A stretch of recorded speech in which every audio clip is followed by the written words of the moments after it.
in 1989, our country was plunged into despair. In memory of the victims, we pray that such a despicable act will never be repeated.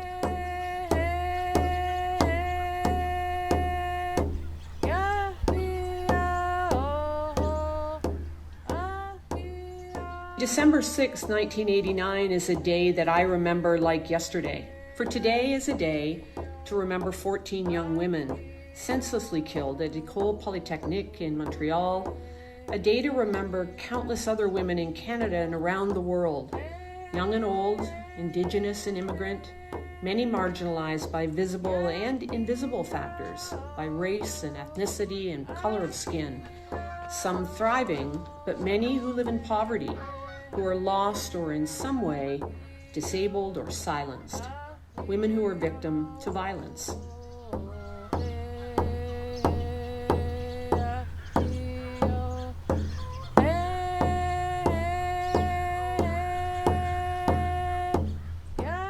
Violence against women and family violence is a crisis across our country, globally, and right here in our own community.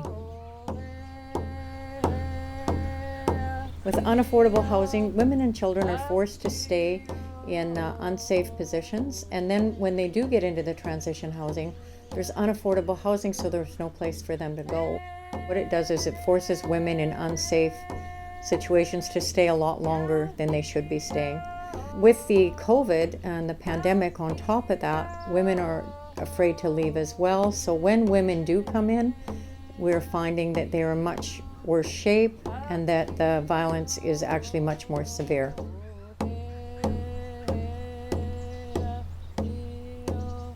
Indigenous women are killed at 6 times the rate of non-Indigenous women.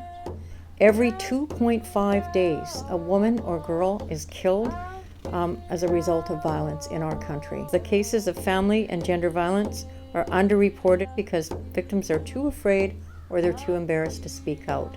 We need to support women who report. We're working with the RCMP Domestic Violence Unit. We're working with other organizations such as Pearl Life, Stalo Women, Wilma House, and we're going to have a 24/7 reporting room here that is going to be having women RCMP and a staff fully present so women can report safely.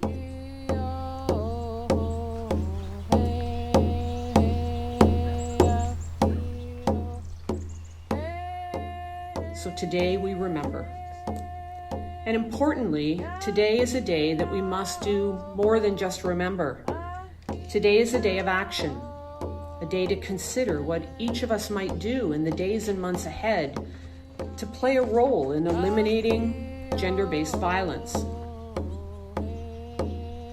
Today, we stand together to affirm that we will never tolerate violence against women in any form.